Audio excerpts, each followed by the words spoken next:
Finalmente ha sucedido. Tras 12 años de ausencia, Mea Culpa ha vuelto a las pantallas de TVN. Antes de comenzar con los análisis en cuestión, hablemos un poco de todo lo que sucedió para que este regreso haya sido posible. Es bien sabido que Carlos Pinto había intentado volver a producir su programa más popular con anterioridad, pero los ejecutivos del canal nunca le dieron luz verde, porque quizá ustedes no lo sepan, pero la marca Mea Culpa es propiedad de TVN y no de Carlos Pinto. Es por esto que Pinto realizó Irreversible en 2017, una serie muy similar a Mea Culpa dirigido por el propio Carlos Pinto, que fue emitida por Canal 13 y actualmente se encuentra en Amazon Prime. Durante las cuarentenas iniciadas el año pasado, Mea Culpa tuvo un renacimiento exorbitante en YouTube, ya que la gente no tenía nada más que hacer. Y Mea Culpa tiene 150 capítulos, así que había harto paño que cortar. No sé si Mea Culpa sea la mejor serie chilena de la historia, pero lo que sí es seguro es que es la que tiene el fandom más fiel de todas, que va desde señoras dueñas de casa hasta jóvenes universitarios. Si este regreso fue posible, es gracias a la gente que ha sido fiel a su programa favorito y en parte también gracias al COVID, ya que esto fue lo que revivió a la serie para el gran público. Además de Irreversible, en 2018 inició su carrera literaria con la novela El silencio de los malditos, que continuó este presente año con El jardín de los inocentes. Una pequeña curiosidad es que si mezclan los títulos de ambos libros te podría salir como resultado El silencio de los inocentes. ¿Coincidencia? ¡No lo creo! En fin, que Carlos Pinto es un hombre inquieto y con un hambre insaciable por contar historias. En pocas palabras, se ha convertido en un realizador mucho más experimentado. El primer capítulo de esta 14ª temporada lleva el título Un cuento salvaje, título que perfectamente aplicaría para cualquier capítulo de Mea Culpa en verdad. El episodio inicia haciendo una pequeña introducción al caso en cuestión antes de que aparezca el opening 3 de la serie, que ahora se ve en formato digital. En resumen, el capítulo es sobre Pablo Aravena, un enfermo culiao, como siempre, que desde que era petizo andaba de doméstico y ya de adulto está terrible brígido. En algún punto de su vida, sus padres se divorciaron, lo que al parecer lo dejó aún más cagado del mate. Su padre forma una nueva familia, pero nunca dejó de lado a los hijos de su antiguo matrimonio, llegando incluso a advertirle a Pablo que los ratis lo andan buscando. Posteriormente, el padre es diagnosticado con cáncer. Tras 5 años de luchar contra este, el doctor le dice que ya era la wea, cabros. Y en su lecho de muerte, le pide a todos sus hijos que firmen un documento para dejar la mayoría de sus bienes a su actual esposa y al hijo que tuvo con esta, ya que él es el único menor de edad de sus descendientes. Casi todos aceptaron, con excepción claro de nuestro enfermo culiao, quien a pesar de haber recibido un regalo de 5 millones en efectivo por parte de su madre, le va a pintar el mono a la viuda de su padre. Como siempre, antes de la típica escena de masacre, aparece Carlos Pinto de la nada para advertirnos lo que está por suceder. Antes del crimen, vemos todo el recorrido de Pablo desde la cárcel donde cumplía con reclusión nocturna hasta llegar a la ex casa de su padre. Todo este camino lo podemos interpretar como el viaje interno del personaje hacia perder por completo su humanidad, ya que durante el mismo podemos observar una gotita de duda sobre lo que está por realizar. Al llegar al recinto, se arma con un cordón de una plancha y espera a su víctima. Tras la llegada de su medio hermano, Pablo se pone en posición. Este asesinato por estrangulamiento es mostrado en un solo plano perfectamente compuesto. Comienza con el chico subiendo las escaleras quitándose los audífonos.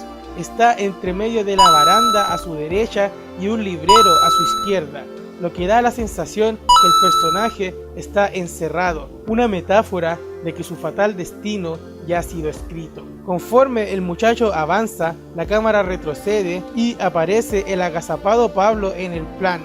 El muchacho sigue avanzando, la cámara ya no está frontal a él, sino que ahora está lateral.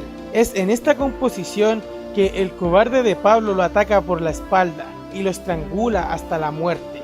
El plano siguiente nos muestra a Pablo de espaldas, tapado por unas barandas de la escalera, diciéndonos que tras este acto ya no hay escapatoria para el personaje, se ha condenado a sí mismo. Este plano en total dura 20 segundos, que para hacer una serie de televisión es caleta, considerando que no tiene ni un solo diálogo. Pablo espera a sus próximas víctimas. Los siguientes homicidios son menos espectaculares en cuanto a cinematografía, pero quiero destacar cómo la cámara nos remarca que Pablo ha olvidado su gorro, que a la postre será vital para condenarlo. Y este plano en el que elige su arma, que me recuerda mucho a los slashers de los 80. De un estatuazo mata a la viuda de su padre. La Yoyita, la nana de la casa, originalmente no estaba en su lista negra, pero lamentablemente ella lo vio merodeando por la casa días previos, así que con eso se condenó. Luego de un plano que evidentemente es un homenaje a Psicosis de Alfred Hitchcock, Pablo asesina a mano limpia a la pobre anciana, cuyo único error fue haberlo visto en sus andanzas. Finalmente, Pablo vuelve a su reclusión nocturna, de nuevo en el tren, concluyendo así esta brutal secuencia. Quiero destacar los fotomontajes utilizados durante el capítulo, recurso que no recuerdo haber visto en temporadas pasadas, pero si estoy equivocado, favor corregirme en los comentarios. Este recurso enriquece la narrativa visual del episodio, no solo por hacer algo distinto, sino también por transmitir esa atmósfera de cine negro de los años 40. También quiero destacar la escena en que la esposa de Pablo lo echa de la casa por infiel, en la cual la paleta de colores de todo el escenario y de la vestimenta de la mujer es de colores cálidos, pasteles y rojizos, mientras que Pablo viste de colores fríos, siendo los colores los que subliminalmente nos están contando lo que está por suceder, pues Pablo ya no encaja en esa casa.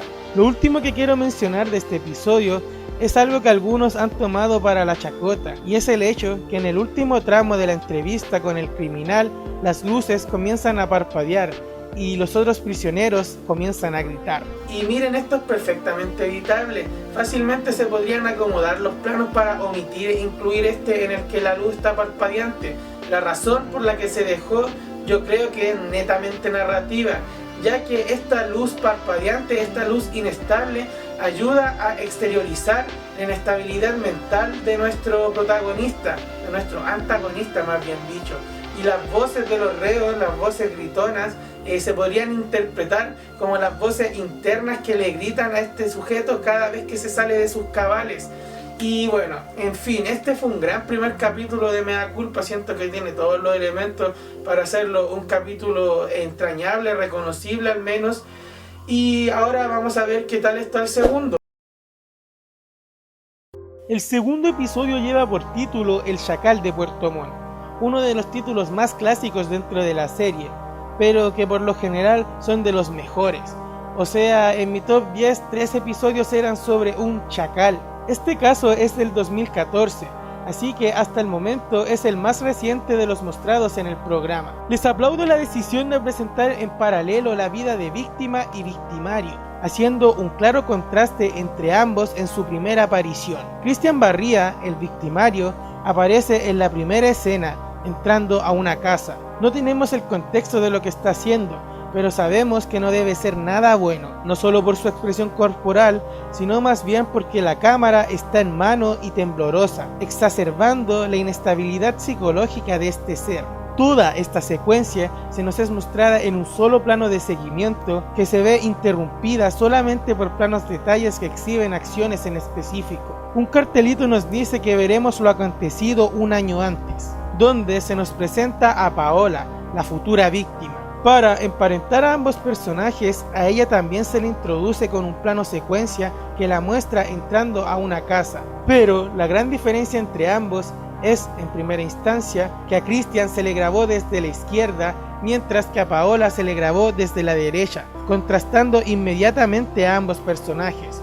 La otra diferencia es que Paola está grabada con una cámara sobria, con un Steadicam, que no tiembla en lo más mínimo a pesar de que se desplaza por el escenario, en contraste a Cristian, que fue grabado completamente con una cámara temblorosa y en mano. Y la tercera y más importante diferencia es que Christian estaba completamente solo, mientras que a Paola la esperan sus padres.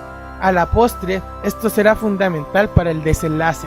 La infancia de Christian se nos es mostrada nuevamente con un fotomontaje, aunque por suerte este recurso solo es utilizado en esta instancia del episodio. Y digo por suerte porque sería una lata que abusaran tanto de este recurso que se vuelva repetitivo. Realmente este episodio no tiene una trama que pueda resumirse en un video, ya que más que nada nos muestra el día a día de Christian y Paola en un inicio, siendo dos personas que, a pesar de rondar por las mismas calles, incluso llegando a cruzarse, son completamente distintos.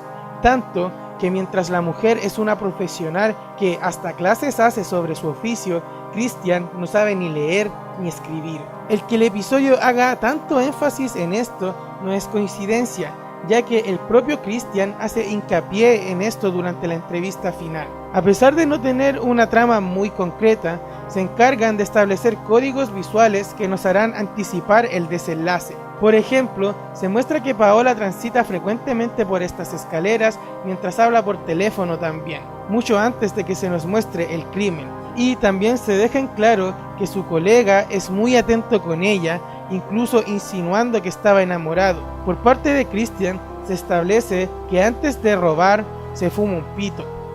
A la hora del crimen como tal, justamente se muestra a Christian quemando un caño, junto con la infaltable aparición de Carlos Pinto.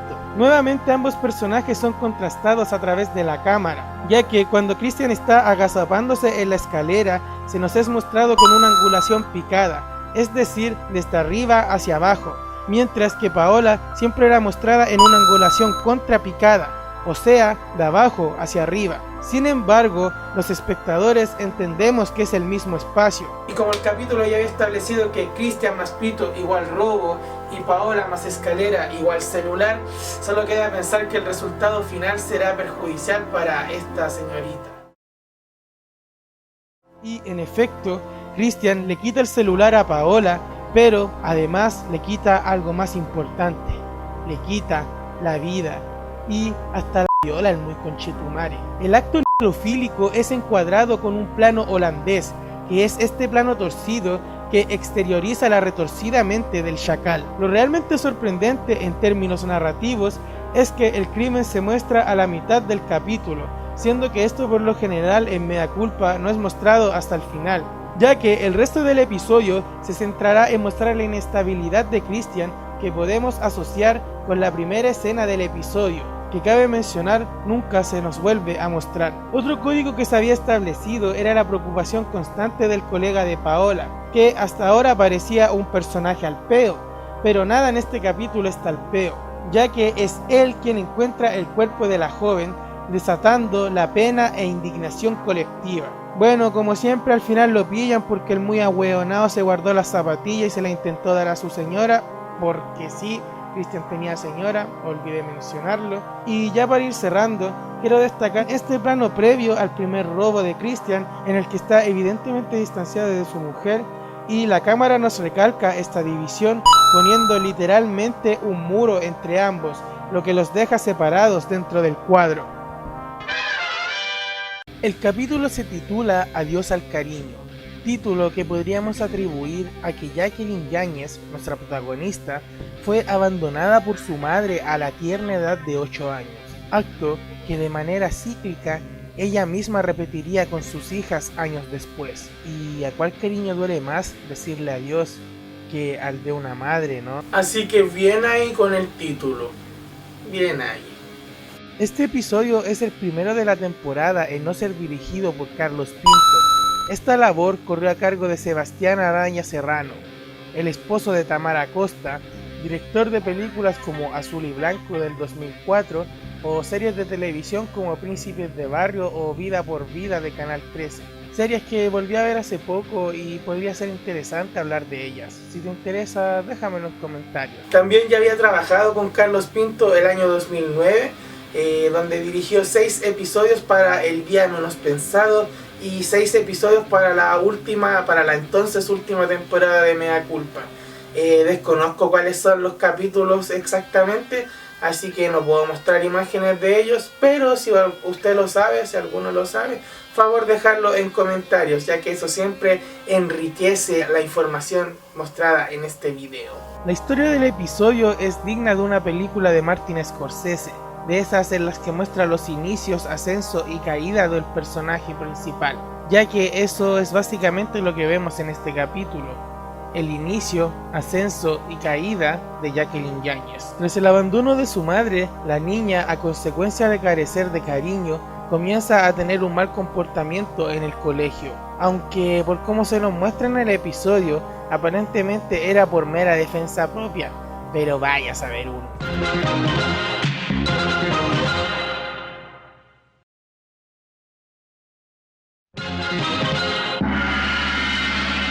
Antes de continuar con el análisis del capítulo, quiero mencionar cómo es que en estos dos últimos capítulos de Mea Culpa, la serie hizo un homenaje quizá involuntariamente a dos de las mejores películas chilenas de la historia.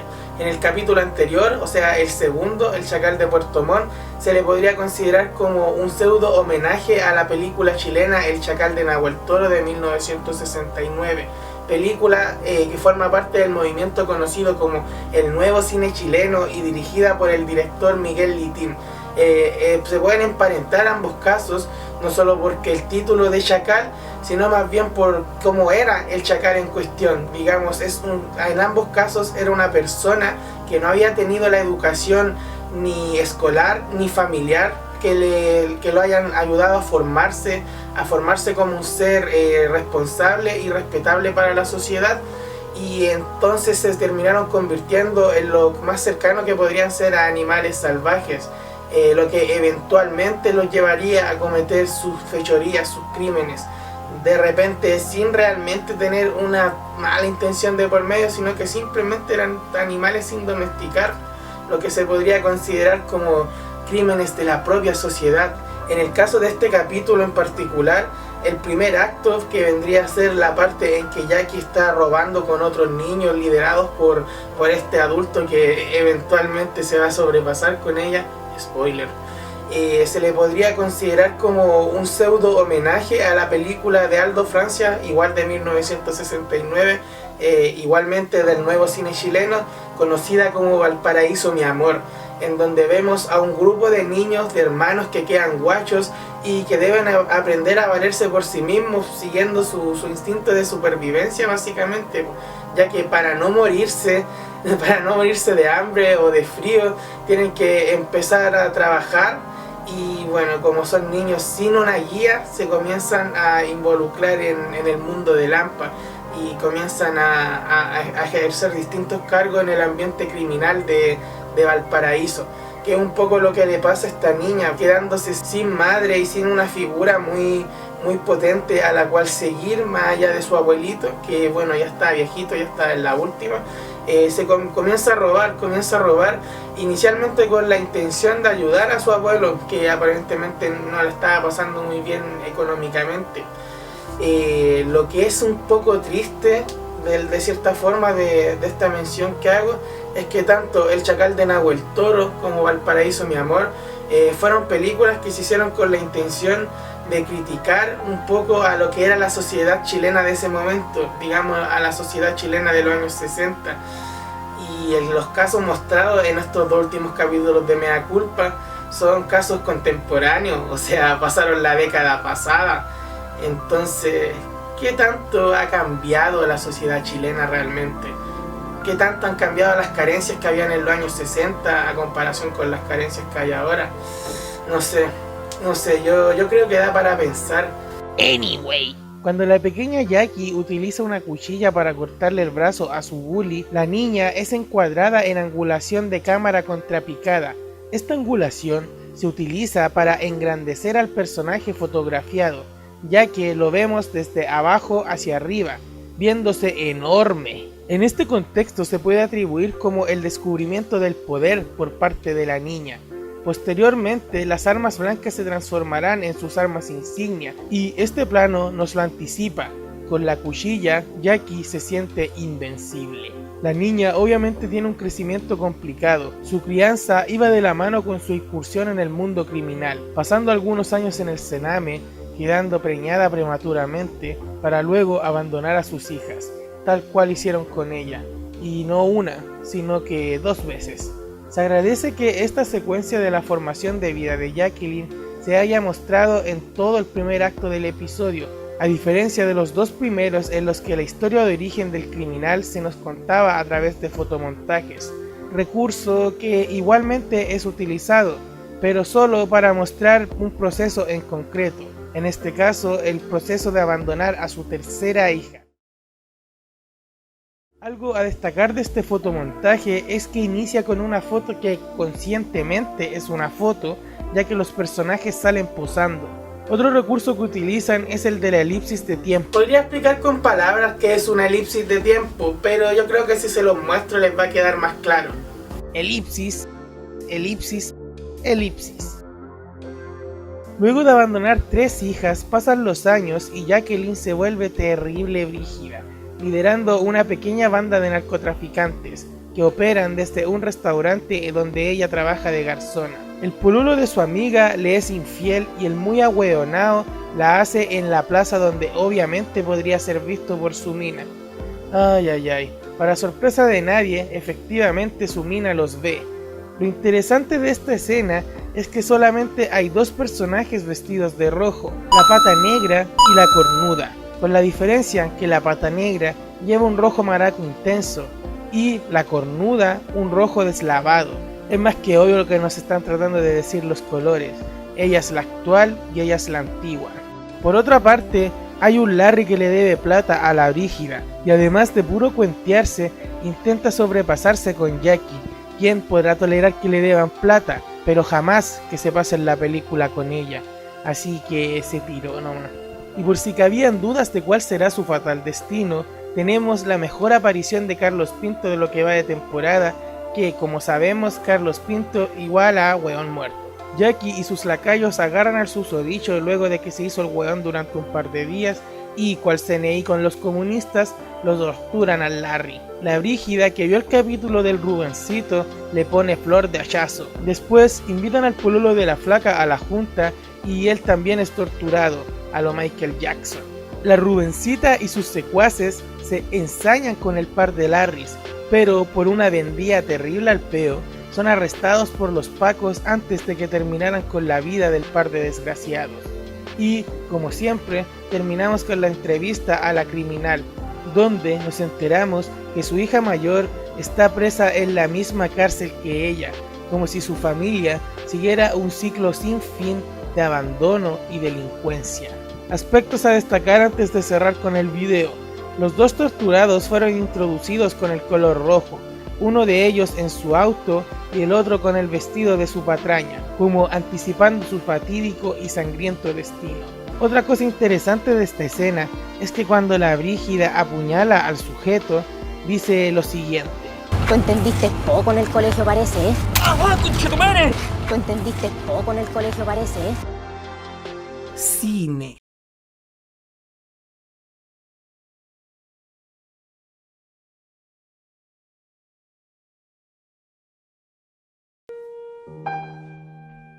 Michelangelo Merisi da Caravaggio fue uno de los más importantes pintores del barroco, movimiento artístico que se caracterizaba a nivel visual por hacer uso del claroscuro, técnica que resaltaba a los personajes ya que estaban levemente iluminados, separándolos del fondo que estaba completamente oscuro. Por eso, claroscuro. A nivel temático, al ser un movimiento del 1500 y pico, cuando el arte aún estaba fuertemente ligado a la iglesia cristiana, la Biblia era la fuente de inspiración para gran parte de sus cuadros. La presencia de Dios era imponente en estas obras. El 4º capítulo de la 14ª temporada de Mea Culpa, titulado El Brujo, inicia con un plano que introduce al protagonista de esta historia rindiendo homenaje a los cuadros del arte barroco, haciendo uso del claroscuro. Este homenaje no es por mera estética, sino que nos habla mucho sobre el personaje en cuestión, antes de que lo conozcamos realmente. El hecho que aparezca entre las sombras nos dice desde ya que es un ser siniestro, aspecto potenciado por su expresión corporal y por la música. Como dije, el barroco estaba muy ligado a las presencias divinas, y según este tipo, él tiene contacto con Dios, así que en su retorcida mente, él es una figura cuasi divina.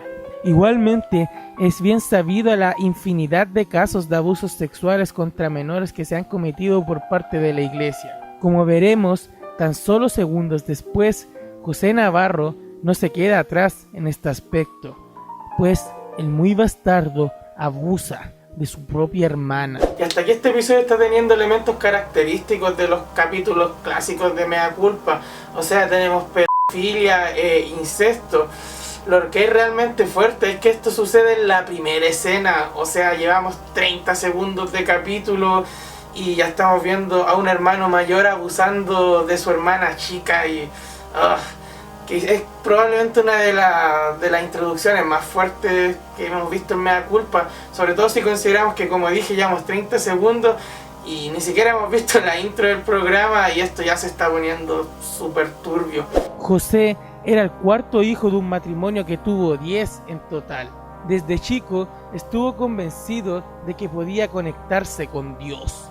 Y ya de adulto se dedicaba a hacer weas truchas como limpiezas espirituales y búsqueda de tesoros, por alguna razón. Por este motivo, era conocido como el brujo dentro de los habitantes de su pueblo, lo que da origen al título. A estas alturas de su vida, sus hermanos más grandes ya se habían ido de la casa, por ende, él era el mayor de los hijos que continuaba viviendo en el hogar. Luego de la primera escena, si no conocías el caso, como yo, uno pensaría que este capítulo sería similar al episodio Esos niños, con un adulto que prácticamente tendría a una niña como esclava sexual, lo cual es sumamente turbio. Sin embargo, a los 12 minutos de episodio nos enteramos que el suceso no fue un hecho aislado y que el muy enfermo abusa de todas sus hermanas. Y ya tan solo con esta premisa, este capítulo es digno de ser considerado uno de los más siniestros de toda la serie. Pero la cosa no queda ahí. La cosa recién empieza. Porque a los 16 minutos de capítulo, el pederasta es descubierto y echado de la casa. Incluso intenta quemarla el muy desquiciado, aunque esto es evitado por sus hermanas, quienes, choreadas por la situación, deciden hablar y meten a José tras las rejas. ¿Pero cómo? ¿Van 20 minutos de capítulo y el criminal ya está preso? ¡Qué wea! Tras cumplir 5 años de condena, José supuestamente recapacita y es aceptado nuevamente por su familia, luego de demostrar genuino arrepentimiento. Genuino. Un viejo del sector va en busca de José para que lo ayude a cumplir su sueño de encontrar un tesoro. José decide ayudarlo porque le echa el ojo a la nieta del viejo, demostrando que su recuperación fueron puras patrañas. Poco a poco se empieza a ganar la confianza de la familia de la niña, diciendo que ésta tiene un don divino, al igual que él. Las hermanas de José le advierten a la madre de la niña las posibles intenciones reales de su hermano, pero la mujer ni las mea. A punta de engaños, José lleva al abuelo y a la nieta a una expedición por los cerros, con la intención de encontrar un tesoro. Ahí, como un animal salvaje, noquea al viejo de un palazo cuando la niña no estaba presente y, sin dar explicación alguna, se la lleva. La tiene prácticamente secuestrada durante una semana, dando vueltas en círculos por los cerros para no ser encontrados por la policía. Luego de 7 días, como si nada, llega a su casa tomado de la mano de la niña, la cual está claramente traumada por lo vivido. Es detenido por los pacos y descubrimos que afortunadamente el viejo sobrevivió al golpe. En la entrevista final somos testigos de la enorme distancia que hay entre la mente de este tipo y el mundo real. Aspectos a destacar del episodio. Se agradece que incluyan este disclaimer al inicio del episodio, ya que antes no se hacía y que se esté haciendo ahora habla mucho de cómo hemos evolucionado como sociedad en ciertos aspectos. Al igual que el episodio anterior, este no está dirigido por Carlos Pinto, sino más bien por Sebastián Araya. La figura de José a lo largo de varias escenas está acompañada en el cuadro de alguna figura divina, lo que exacerba su percepción de la realidad, inclusive habiendo una escena en que su presencia es acompañada de un humito que le da un aspecto justamente de brujo. Con lo que ya va de temporada podríamos afirmar que la serie está prácticamente recurriendo a lo que son sus episodios más clásicos y haciéndolo una especie de refritos con casos nuevos, porque recordemos que esto está basado en casos reales, y si hay refritos de casos nuevos sobre casos antiguos, y llamémosle refritos, es porque, como dije en el video anterior, se repite mucho la historia, o se repiten mucho estos casos, porque ya tenemos lo que vendría a ser como el niño problema en el capítulo anterior, que era la tipa esta que se metía en atados por haber sido abandonada por su madre. Ya tuvimos un chacal, el chacal de Puerto Montt, que también hay muchos chacales a lo largo de Mea Culpa. Y aquí ya tenemos otra historia de pedofilia, de pederasta y de incesto a la fuerza, y de prácticamente secuestrar a una niña como esclava sexual. Entonces, ¿qué podríamos esperar para el próximo episodio? Yo no veo los avances, así solo veo el capítulo en cuestión. Me gusta sorprenderme, pero ¿qué tónica seguirá? Me llama la atención. La madrugada del 25 de febrero del año 2020, poco antes de la llegada del COVID a Chile, mi amigo, el también youtuber Dr. Verdugo y yo fuimos brutalmente asaltados por un grupo de 5 dominicanos en el parque forestal. Andaban con pistolas, pero por suerte solo nos patearon en el suelo. Ha sido una de las peores experiencias de mi vida. Si bien no fue la primera vez que me asaltaron, sí fue la vez que fue con más violencia. No quiero sonar xenofóbico ni nada con lo que voy a decir a continuación, pero lo cierto es que si bien en Chile siempre ha habido delincuencia, no voy a decir que no, con la llegada de ciertos extranjeros, la delincuencia en Chile se volvió mucho más violenta, porque el chileno no tiene esta tendencia de ser tan agresivo de entrada, ¿cachai? El chileno es más de hacerte un lanzazo, de cogotearte así ya con un cuchillo, entrega la weá y se va, pero no tienen esta cuestión de llegar y aforrarte al tiro, weón. O sea, esa vez nos sacaron la rechucha, weón. Esta brutalidad que trajo la delincuencia migrante a Chile está muy bien representada en el 5º capítulo de la 14ª temporada de Mea Culpa, titulado El Plan Imperfecto. El episodio nos cuenta la historia de Emilia, una adolescente dominicana chilena que, por medio de su pololo dominicano, ingresa a una banda de ladrones conocida como la Banda de la Leche, quienes se dedican a robar en el Parque de los Reyes a los transeúntes del lugar. La madre de Emilia, preocupada por su hija, que en vez de ir al colegio, se la pasa puro culiando con su pololo o ayudando en los robos, así que decide mandarla a vivir con su abuela a Las Condes. La vieja la tiene toda paquiá, la tiene cortita más bien dicho, no dejándola ir a ver a su pololo que acaba de caer en la cana y quitándole el celular. Así que la muchacha escribe en su diario de vida un plan que le ayudará a volver a ser libre. Y antes de continuar quiero hacer una pequeña pausa. Como bien sabemos, en Mea Culpa hemos visto psicópatas, hemos visto asesinos en serie, hemos visto violadores en masa, pedófilos, con pederastas, con asesinos, con montones de distintos tipos de criminales, pero creo, en mi opinión, me atrevo a decir que no hemos visto a ningún ser tan horrible como a esta cabra chica, weón. Porque ella mandó a matar a su propia abuela, weón. O sea, ¿cuántos de ustedes darían lo que fuera por pasar 5 minutos con su abuelita, que de seguro se les tiene que haber ido al cielo? Y esta pendeja va y la manda a matar. ¿Por qué? Porque la vieja le quitaba el celular por pedirle buenas notas. O sea, lo que le piden a todos los niños, los padres más o menos responsables, por no dejarle ir a ver a su pololo criminal a la cárcel. O sea, weón, la generación de cristal nunca mejor representada. Bravo, pendeja culia weona.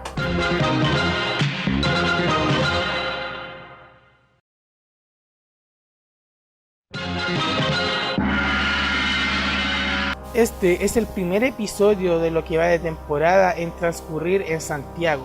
A lo largo del capítulo se nos muestran variados planos aéreos tomados por un dron de la ciudad, que sirven para inmiscuirnos en esta.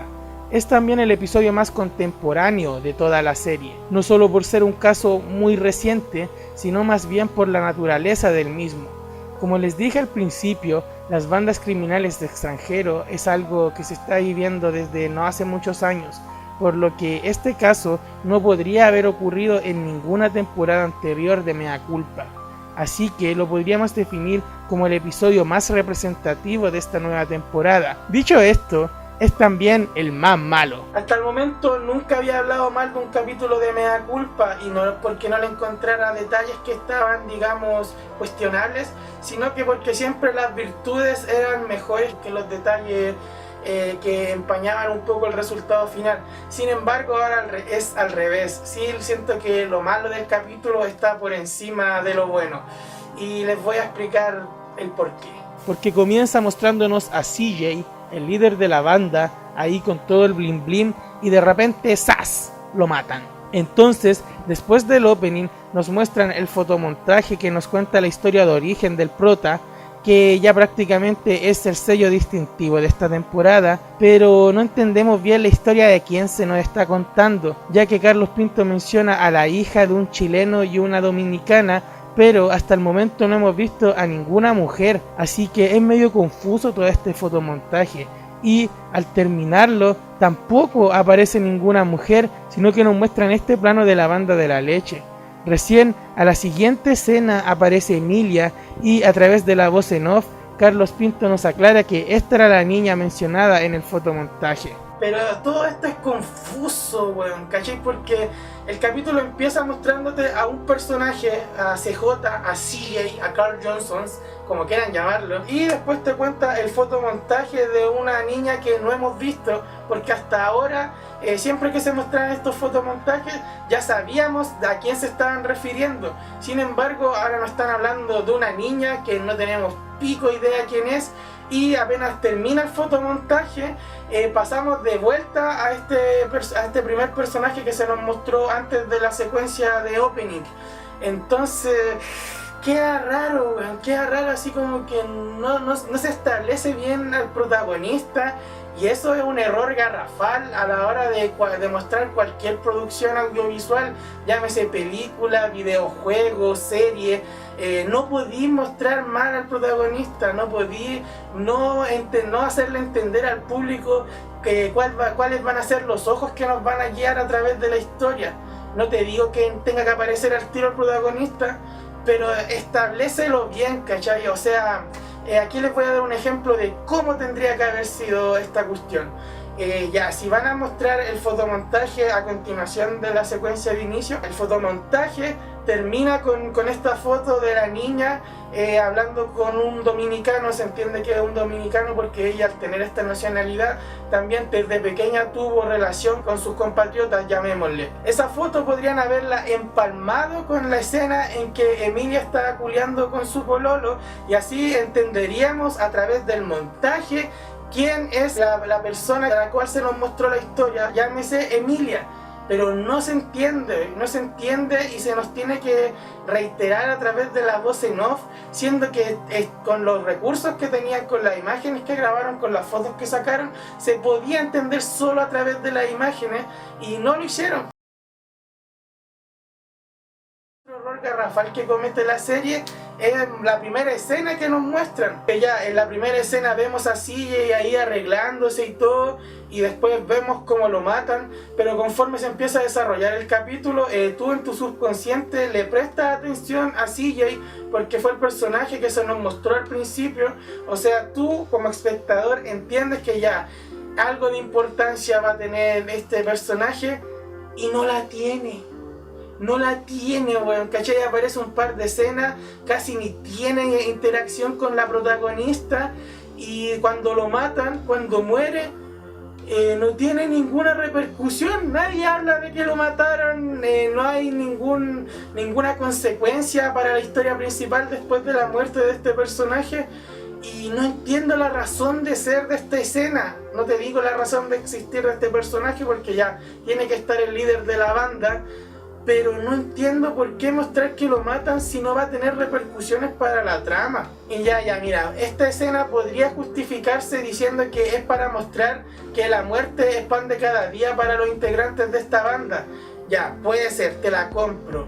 Pero ¿por qué es la primera escena que muestras y más encima la muestras 2 veces? O sea, ¿qué sentido tiene hacer eso?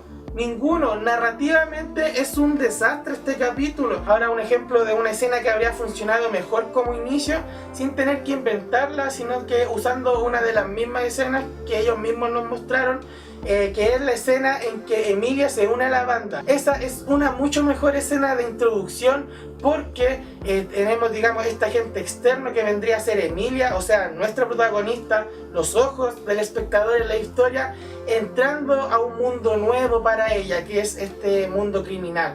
O sea, nosotros los espectadores estamos viendo el mundo criminal al mismo tiempo que ella lo está viendo.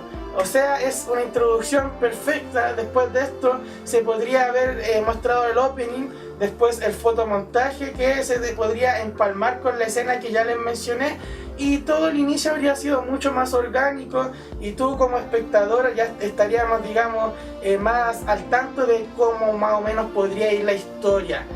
Las actuaciones son aceptables, como es el común en Mea Culpa. De hecho, es un factor que rara vez menciono cuando hago estos videos, pero ahora lo saco a terreno porque cuando vi la entrevista final donde Carlos Pinto habla con el Feo, el amigo de Emilia contratado por esta para liquidar a su abuelita, weón, mírenlo cómo se comporta, cómo mira, cómo habla. Es un sujeto sumamente siniestro y perturbado, que solo tiene 21 años. Tenían todo el potencial para crear a uno de los personajes más icónicos de toda la serie. Pero quien lo interpreta no termina siendo más que un dominicano flight genérico, que ni siquiera viste tan bacán como este weón presumía vestir. En vez de haberle dado tanto tiempo en pantalla a CJ o al pololo de Emilia, deberían haber profundizado más en este personaje y deberían haberlo representado mejor. Al fin y al cabo es él a quien entrevistan y durante el episodio no brilla en lo absoluto.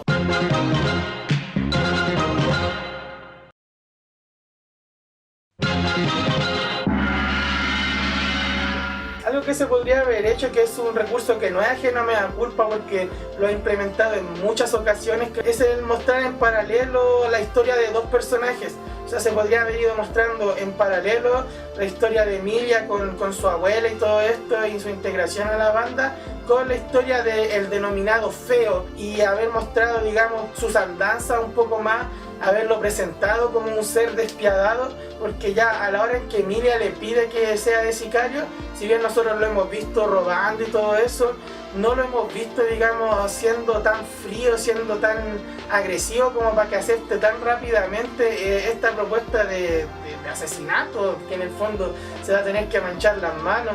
Y si bien no nos extraña porque ya hemos visto que en su mundo sí la muerte está presente, como les dije, se podrían haber ahorrado las escenas de la muerte de CJ o la muerte del jefe de la otra banda a manos del pololo de Emilia, y haberle dedicado todo ese tiempo a mostrar el lado más sanguinario del Feo, para que cuando llegue, digamos, el momento del clímax en el que Emilia le pide que acabe con su abuela, a nosotros no nos descoloque tanto, que acepte con tanta facilidad. De hecho, hay una escena del Feo que está muy buena, que está muy bien filmada, que es cuando está, precisamente cuando lo llama Emilia para que se junten, y está ahí en la casa, está como arreglándose, y está llorando la guagua, y la señora está ahí así como toda tarea haciendo weá, y el weón no es capaz ni de ir a prestarle atención a su hijo que está llorando. Y claro, te lo muestra de una forma quizá como un mal padre, quizá como un padre poco atento, pero no te lo muestran como un ser sanguinario. En ningún momento lo vemos como un ser tan despiadado como cuando mata a la abuela al final. Y esto no sería mayor problema dentro de la historia, de hecho para mí no lo estaba haciendo hasta que vimos la entrevista, porque en la entrevista, weón, miren a ese weón. O sea, ¿cómo no lo vas a representar de mejor manera teniendo todo el potencial humano de esa misma persona para, digamos, tener un villano, un ser despiadado como ya nos ha entregado Mea Culpa, no solo en esta temporada, sino que en temporadas anteriores, y totalmente desperdiciado? Una historia que daba para mucho y está completamente desaprovechada por un guión nefasto, por un montaje horrible y por una dirección que igual deja harto que desear. Este capítulo igual fue dirigido por Sebastián Araya, que venía haciendo un buen trabajo en los 2 episodios anteriores, pero aquí no está fome, no me gustó para nada este capítulo.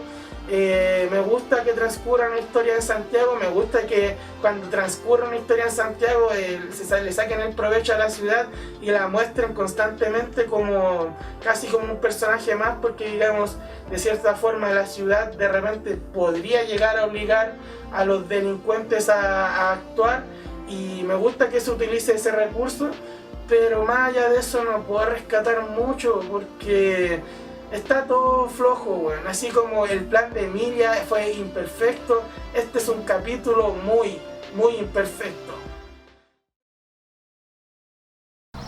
Buena cabros, ¿cómo están?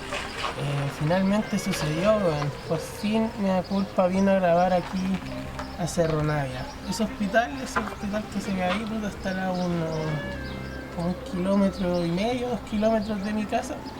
Bueno, si le hacemos zoom, más zoom, veremos que es donde se grabó el capítulo de esta semana de Mea Culpa. Qué interesante, ¿no? El capítulo se titula El alma sucia, que es de estos títulos predeterminados que ocupa Mea Culpa de repente, ya que son estos que se podrían utilizar en casi cualquier capítulo, pues ya que en la mayoría de las veces se muestra una persona con el alma muy, muy sucia. Pero bueno, eso no es lo peor del capítulo. Vamos a ver de qué trata. El capítulo nos cuenta la historia de Lorena y Fernando, una pareja de convivientes recacheros que tienen 4 hijos.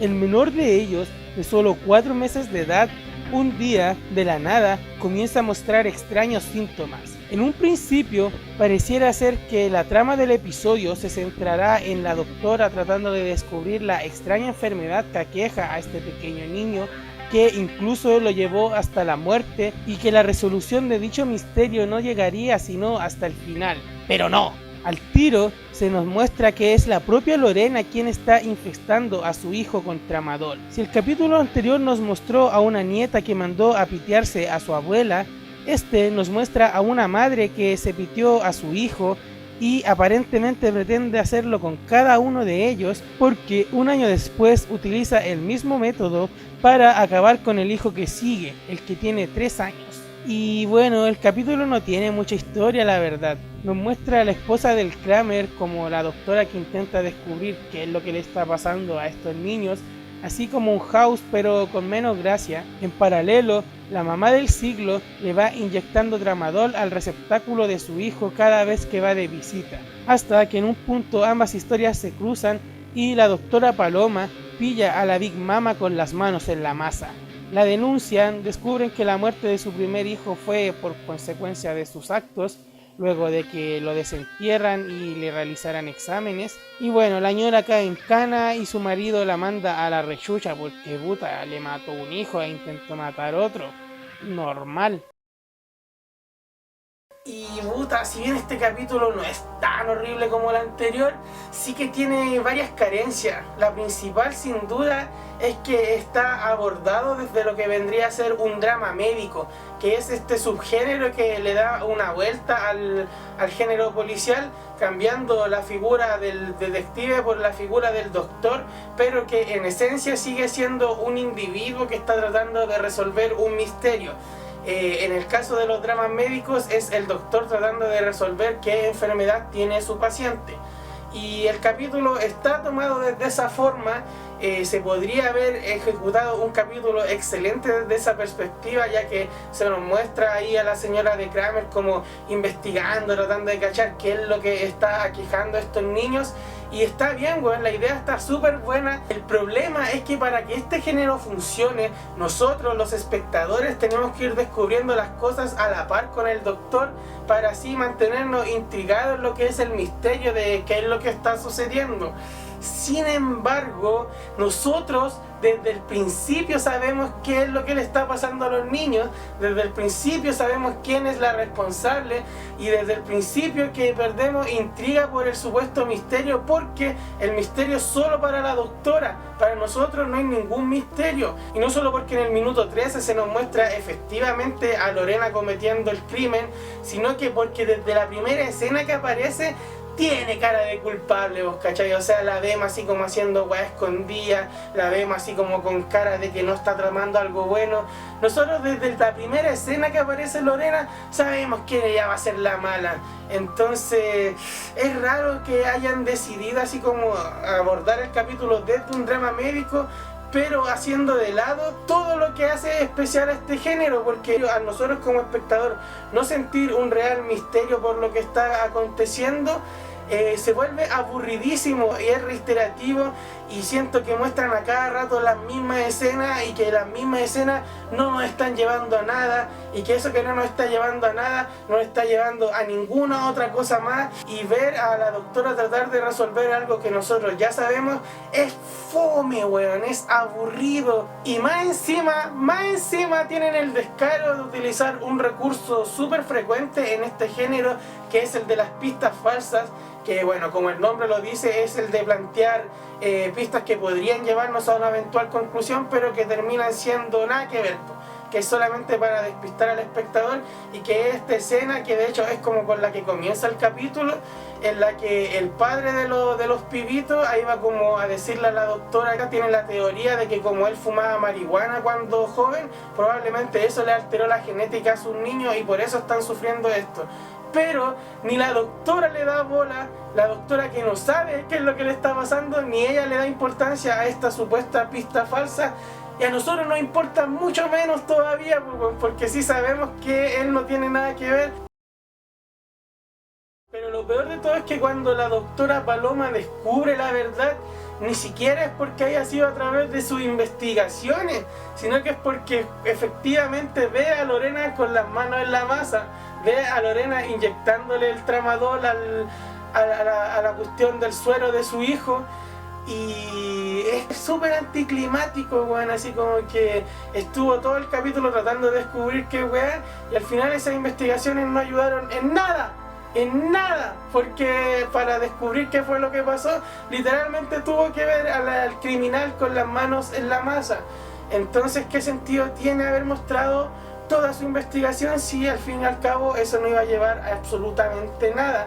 Y mira, yo sé que esto está basado en hechos reales y que probablemente haya sido así, que como pasó realmente, que la doctora en efecto vio a Lorena inyectándole el tramadol al niño. Pero puta, weón, ficciónamelo un poco, pues no te cuesta nada, si estoy seguro que hay ficcionado muchas weas antes. ¿Cómo no voy a ficcionar un poquito ahora para que el capítulo sea un poquito más intrigante, un poquito más interesante? Weón, dame algo de sazón, dame algo, que me estoy quedando dormido viendo este episodio tan reiterativo, tan aburrido y tan fome. Bueno, pero todo eso que he dicho hasta ahora es en términos de guión, porque ahora vamos a hablar, digamos, de los aspectos de dirección, digamos, de lo que es el aspecto más visual de la narrativa de la historia. Y que en esta ocasión, luego de 3 capítulos de ausencia, vuelve Carlos Pinto como director. Y se nota, weón, se nota. El principio es increíble, no tiene ni una sola línea de diálogo y somos capaces de desprender todo lo que está sucediendo solo por las imágenes que se nos muestran. Este es un padre que está viendo cómo posiblemente va a morir su hijo, y el actor que hizo del padre se puso la 10 en este capítulo. Su actuación es de lo mejor que tenemos. Otro aspecto a destacar de la dirección del episodio es que en la primera escena que vemos a toda la familia reunida, podemos notar como toda la casa y las vestimentas de los hijos el padre e incluso la utilería del lugar comparten la misma paleta de colores, siendo Lorena la única que desentona de entre todos ellos, diciéndonos subliminalmente que ella será la responsable del crimen que está por suceder. También nos regalan planos desde ángulos poco convencionales para los estándares de la serie, lo que enriquece visualmente el episodio. Pero, sin dudas, la mejor escena es esta en que Lorena conversa con su vecina sobre lo que está sufriendo su hijo, y la vecina le tira unos comentarios de que podría ser culpa de ella, ya que podría haberle dado un remedio vencido. Conforme Lorena se va sintiendo acorralada, la cámara se va acercando lentamente. El plano empieza así y termina así. Lorena está acorralada metafórica y literalmente por la cámara. Otra particularidad es que, mientras en casi todos los episodios la aparición de Carlos Pinto simboliza que alguien va a morir, en este su aparición es precedida por la salvación de una vida, así como su dirección en apariencia salvó el horrible guión de este capítulo. Sin embargo, a pesar de todos estos elogios que acabo de darle a la dirección de Carlos Pinto, lo cierto es que siento que él no tendría que haber dirigido este capítulo y tendría que haberle cedido el lugar a Sebastián Araya, que era quien había dirigido los 3 últimos episodios. ¿Y por qué? Se preguntarán. Bueno, porque Sebastián Araya fue el director de la serie Vida por Vida, que es justamente un drama médico. O sea, yo no sé cómo eligen a quién dirige qué capítulo de Mea Culpa, no sé si lo echarán a la moneda o qué, pero obviamente este capítulo está pintado para Sebastián Araya, pues bueno, si el weón trabajó en Vida por Vida, que es una excelente serie médica, el weón hizo una gran pega como director, y ahora que digamos le toca así como puta, esta es mi especialidad, no, bueno, lo dirigió Carlos Pinto. Pero puta, Carlito no decepciona nunca, pues si el loco es un capo, es un crack ese weón. La entrevista final es desgarradora. Lorena se nos es presentada con este plano que la emparenta con el último plano de la actriz que la interpreta y pareciera en todo momento ser prácticamente una persona muerta en vida. Dicen por ahí que una madre jamás supera la muerte de un hijo. Imagínense ella, que fue quien asesinó a uno de sus hijos. Vaya a saber uno, porque realmente creo que nunca lo sabremos. El capítulo se titula A la sombra del padre, que ya desde el título es la raja, weón, porque esto se le podría dar una doble interpretación a dicho título.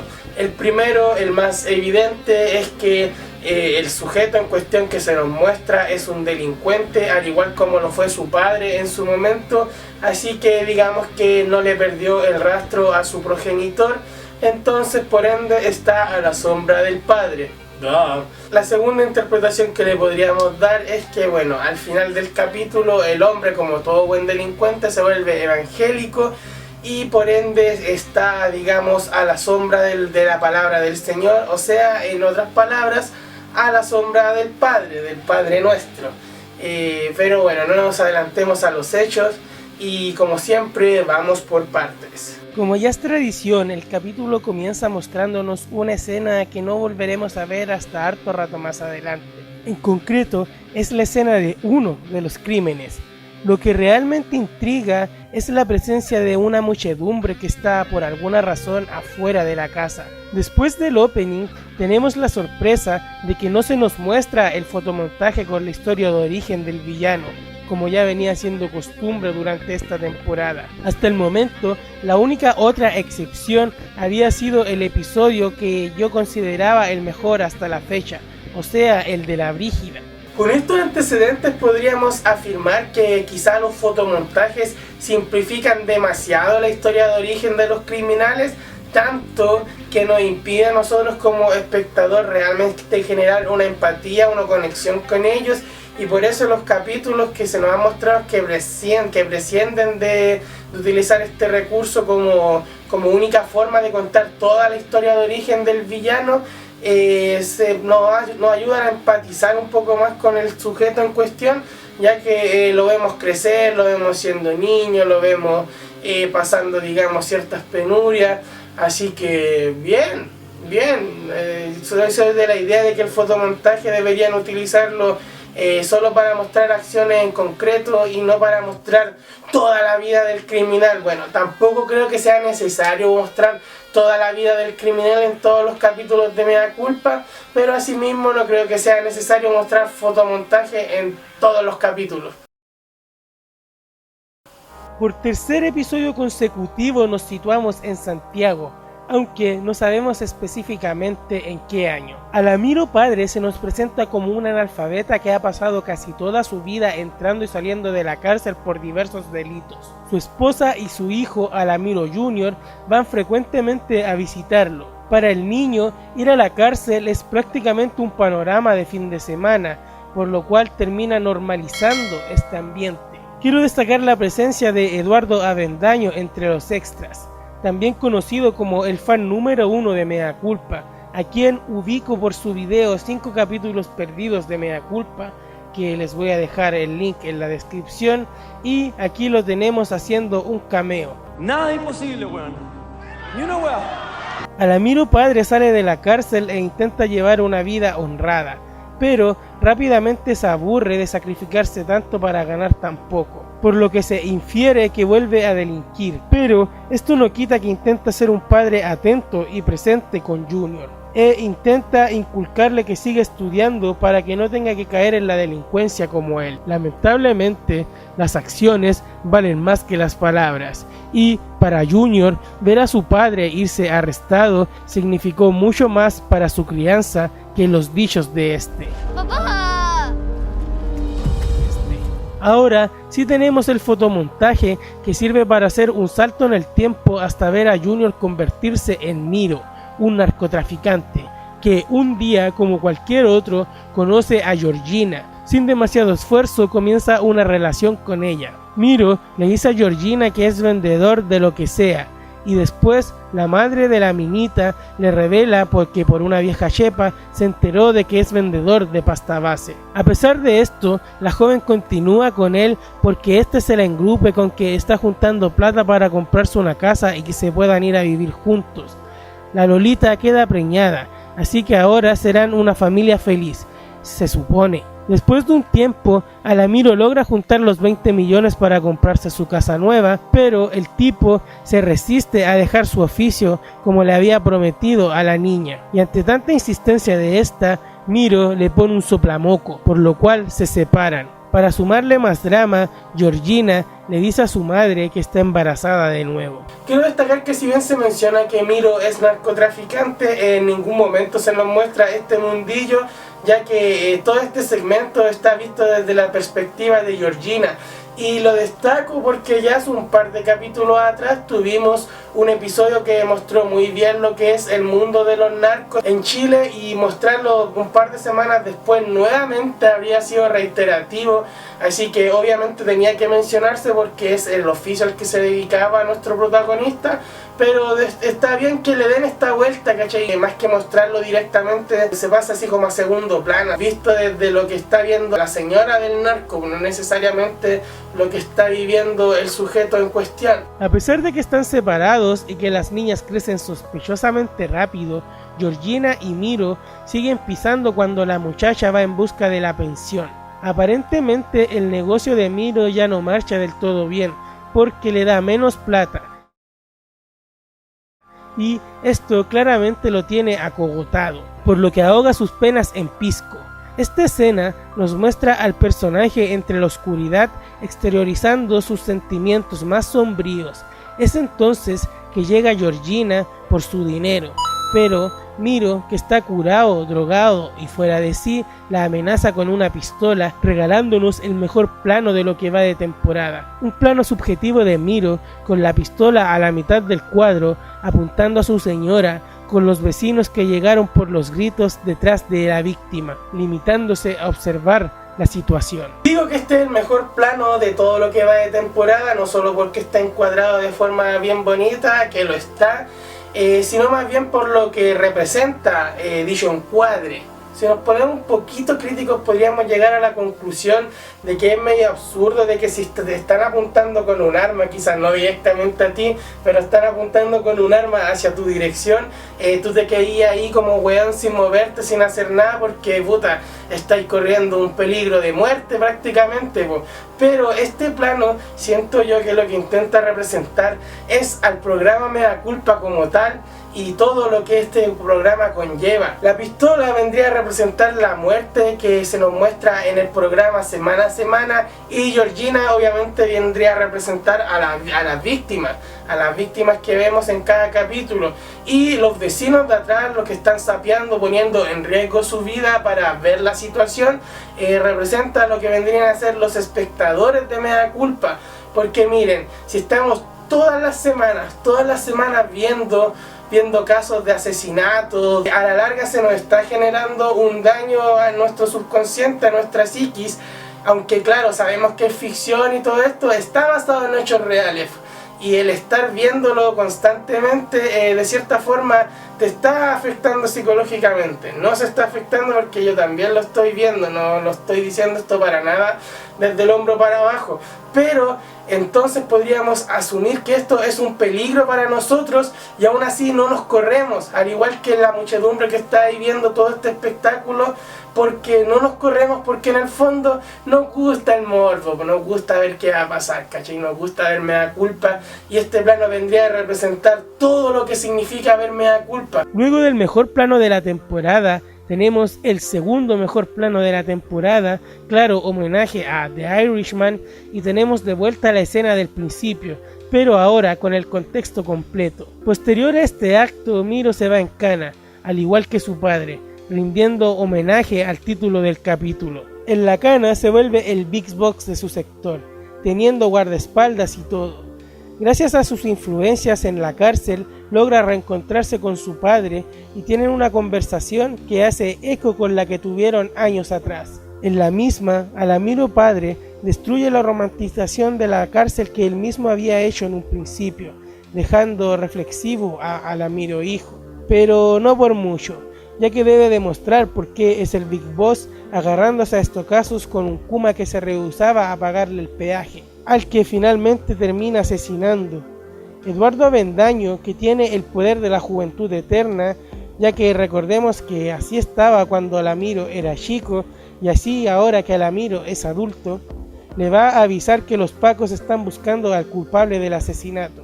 Eventualmente lo pillan y es trasladado a la cárcel de máxima seguridad de Rancagua, lugar donde es entrevistado por Carlos Pinto y donde descubrimos que, como todo buen delincuente, ahora se ha transformado en un canuto. Si se fijaron bien, en este video me dediqué más que nada a resumir lo que fue todo el capítulo, a diferencia de los anteriores en donde la sección de resumen no ocupaba más de un par de minutos en lo que es el total de la duración del video. Esto es más que nada en primera porque este capítulo sí que tiene una historia mucho más consistente, tiene una historia mucho más concreta y mucho más elaborada, ¿cachai? Que empieza con la infancia de Alamiro y concluye con mostrándonos cómo Alamiro, digamos, terminó echando a la borda su vida, no solo para asesinar a su señora, sino que porque estando en la cárcel incluso pudo extender aún más su condena. Entonces es una historia súper larga y extenuante. De hecho creo que es el capítulo lo más largo de lo que va de temporada y ameritaba hacer un resumen del capítulo así como en concreto, principalmente porque esta es una historia que se ve bastante en lo que son las poblaciones en Chile.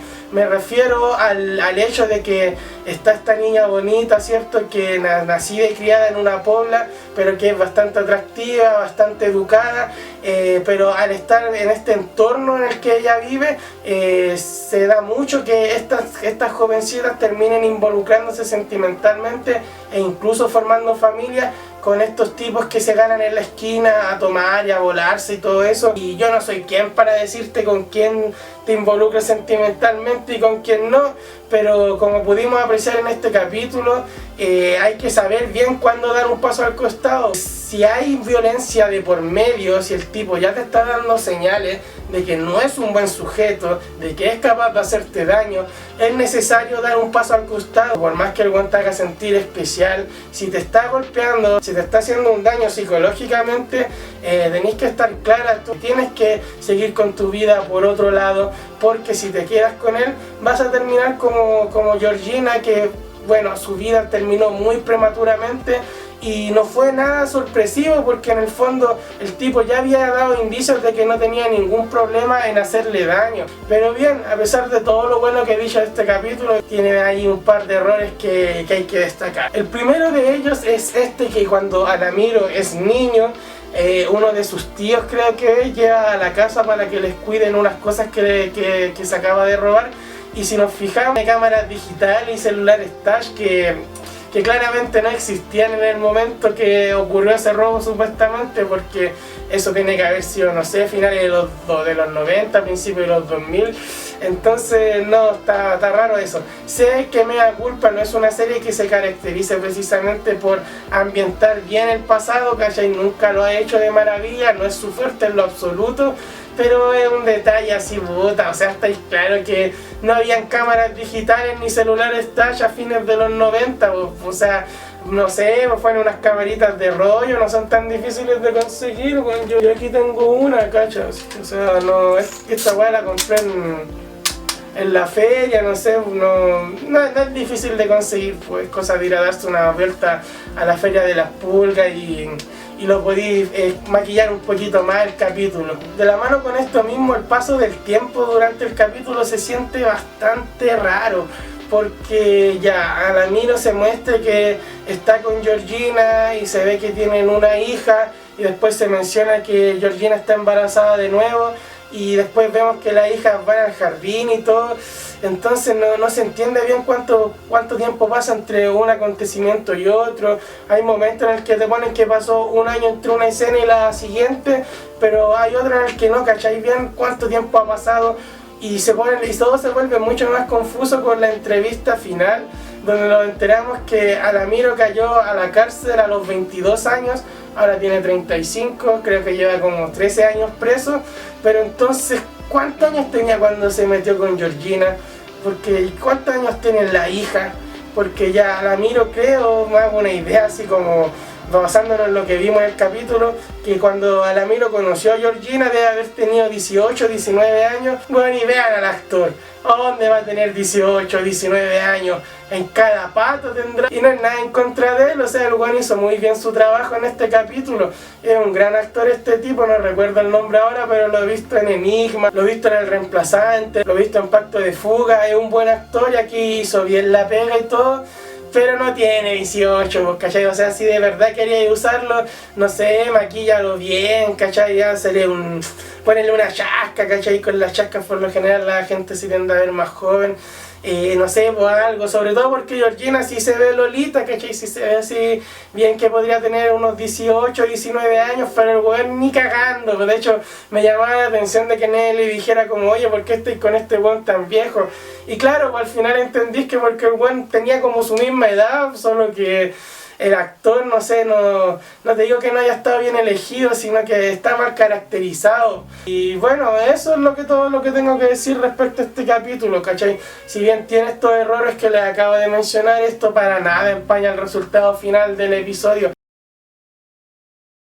Muchos meses después. El capítulo se titula El final que todos temían, que de cierta forma es como un poco metalenguaje, ya que si bien funciona como el título de este capítulo como tal, ya que hace referencia a lo que va a suceder a lo largo de la trama, lo cierto es que también sirve como para darle el cierre a la temporada, ya que es el último capítulo de la temporada, así que el final que todos esperaban Creo que es un buen título, la verdad, no tengo quejas con respecto a ello. El episodio inicia, como ya es costumbre, mostrándonos la niñez de nuestra victimaria. Vemos que desde chiquita fue bien buena para pescarse atajos. Después del opening y el ya representativo de esta temporada fotomontaje, se nos muestra una escena que vendría a justificar el porqué del afán de nuestra niña por los cuchillos, ya que heredó este gusto directamente de sus padres. Les aplaudo el detalle de que el primer cuchillo que utiliza Miguelina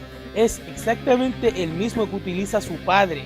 De hecho, en ese sentido, Carlos Pinto, el director de este capítulo, hace muy bien la pega, ya que los cuchillos están presentes a lo largo de todo el capítulo. Después de que la echan del liceo, se arranca de la casa en busca de una nueva vida. Ahí se topa con Javier, quien cariñosa, amable y respetuosamente, quizá demasiado, le ofrece que viva en su casa a cambio de que ella sea su compañera. Sin tener demasiadas opciones, Miguelina acepta y tienen una hija. Javier quería un niñito, así que al poco rato le llanta otra guagua, esperando que esta vez sí sea un varón, pero no, de nuevo es niñita, para la desgracia del padre.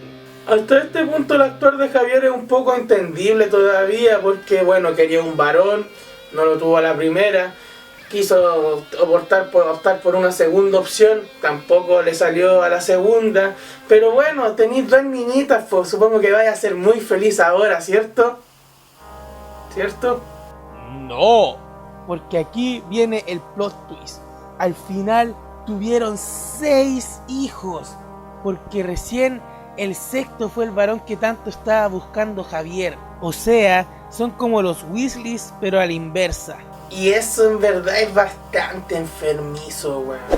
Hasta el momento, en la temporada habíamos tenido varios capítulos que pertenecen a los subgéneros clásicos de Mea Culpa. Ya tuvimos un chacal, un asesino múltiple, una niña problema y los demás. Pero estaba faltando el típico capítulo de violencia intrafamiliar. Y la temporada no se podía despedir sin mostrar al menos un caso de esta índole. Ya siendo cuarentona, Miguelina se empieza a lanzar y a vivir la vida que nunca pudo vivir por tener que criar a tanto cabro chico, aunque nunca dejó de lado su amistad con los cuchillos. Esta faceta de borrachita no le gusta nada a su marido, quien aumenta el abuso físico contra ella. Y aquí el capítulo se empieza a estancar bastante, porque hasta el momento ya te he contado lo esencial del capítulo. O sea, no hay que ser un genio para saber lo que va a pasar. Si tú que estás viendo este video y no viste este capítulo, con lo que te he contado hasta ahora, tú sabes lo que va a pasar. Yo hasta este punto del episodio ya sabía lo que iba a pasar. Todos los que vieron este capítulo hasta este punto de la historia ya sabían cómo iba a terminar todo. Pero el capítulo recién va en la mitad y ya contamos todo lo esencial. O sea, ¿qué va a pasar ahora?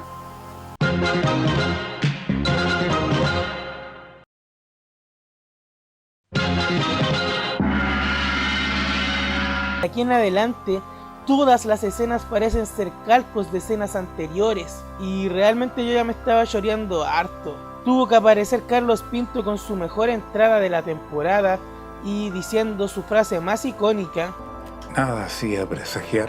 ¡Ah! ¡Ah! ¡Lo dijo! ¡Lo dijo! Para que mi mente pudiera volver a concentrarse en el capítulo. Pero mi concentración no duró mucho, ya que luego viene una escena ridículamente larga que tiene música de tensión de fondo, pero que de tensa no tiene nada. Incluso si cambiamos el sonido por sonidos de sitcom promedio, calza perfecto. Oye, Pancha, ¿le podéis echar una miradita a los niños a ver si están durmiendo? Ya. Y si están despiertos, pregúntale qué quieren comer. Y ya me aburrí, que tanta wea. Cuento corto, para sorpresa de nadie, Miguelina apuñala en el cogote a Javier y lo mata. Fin. En la entrevista final no pude evitar sentirme conmovido por el relato de esta mujer que vivió una vida sin amor desde pequeña y ahora, en sus propias palabras, es una muerte en vida. La verdad es que tengo sentimientos encontrados con este capítulo porque Tiene cosas muy buenas, tiene detalles de dirección bien bonitos, como el que ya mencioné de los cuchillos, que los cuchillos están presentes a lo largo del capítulo, ya que van a ser esenciales para la conclusión. O también otro detalle como que el único hijo, el niñito varón que tuvieron esta pareja, tiene el pelo largo y liso, como yo, y como el padre de Miguelina, o sea, como el abuelo del niño, lo que vendría a ser, digamos, como una especie de eco, como una especie de rima, como diría George Lucas, entre un personaje y otro, y también digamos que potencia lo que es el tema principal de no solo de este capítulo, sino que también de toda esta temporada de Mea Culpa, que es la relación entre padres e hijos. Desde el primer capítulo de la temporada se hizo mucho énfasis en esto. Después, en el capítulo de la Brígida, vimos como la protagonista calcó a la perfección los actos de su madre. El capítulo anterior a este fue mucho menos sutil con el tema y hasta lleva por título A la sombra del padre, y este título explica por completo la trama del episodio. A lo largo de esta temporada hubo una búsqueda casi mitológica a la hora de hablar de los actos de los padres y cómo estos influyen en las acciones de sus hijos, y este episodio no fue la excepción. Terminado este pequeño paréntesis que necesitaba decirlo, porque ya habiendo visto la serie como en retrospectiva me había percatado de este detallito y quería comentárselo a ustedes. Volvamos al capítulo. Como dije, tiene varias cosas destacables, principalmente a nivel estético, pero sus problemas radican principalmente en el guión. O sea, en la primera mitad pasan muchas cosas muy apresuradas, y en la segunda mitad no pasa absolutamente nada relevante hasta el clímax, y eso es un error garrafal, porque miren, a este personaje, el personaje de Miguelina, a lo largo del capítulo lo interpretan 4 actrices si consideramos a la chicoca que aparece en el fotomontaje. Y a pesar de eso, a pesar de tener, digamos, como este despliegue técnico, por decirlo de alguna manera, las primeras 3 actrices hacen su aparición hasta el minuto 20. Desde el minuto 21 ya tenemos, digamos, a la Miguelina definitiva, cuando todavía queda 1 hora de capítulo. Y digamos que después de que tenemos 20 minutos de esta nueva vida de la Miguelina ya adulta, cuando aún quedan 40 minutos más, el capítulo es cuando se estanca y empieza a mostrar pura escena reiterativa y repetitiva. Y no encuentro, no le veo el sentido, digamos, a apurar tanto los acontecimientos, apurar tanto, digamos, la infancia de Miguelina, que ya tenéis, digamos, la necesidad de tener que contar toda la vida del victimario. Eso es como una decisión que se tomó durante esta temporada, ya que antes no se veía en demasía. Ahora prácticamente casi todos los capítulos de la temporada se tomaron la molestia de contarnos la infancia de los victimarios, de los que iban a cometer los crímenes. Pero no le veo el sentido a hacerlo tan rápido si después tenéis que rellenar, y para rellenáis con pura weá y escenas absurdas, sin ritmo, con diálogos ridículos. No sé, no me cuaja, y es por eso que creo que este capítulo dejó como una tan mala sensación, porque yo no siento que sea el peor de la temporada para nada, pero tampoco está entre los buenos. Y es principalmente por los problemas de ritmo que tienen. O sea, bueno, la primera escena en la que van los papás al colegio de Miguelina y les muestra el cuchillo, y los papás como dicen, oh, ese es el cuchillo de cocina de la casa, ¿cómo llegó esto aquí? O sea, pues, por último, rellénalas con ellos, con los papás retando a Miguelina, que decir que esa escena no la tenemos, ¿cachai? No está, o sea, a Miguelina la echan del colegio, escena siguiente en que aparece, se va de la casa, pero faltó quizá un poco más de la relación entre el padre de Miguelina y su madre con ella. Eso se toca muy por encima. Y reitero, no creo que sea necesario contar la historia de todos los criminales, de todos los capítulos de Mea Culpa.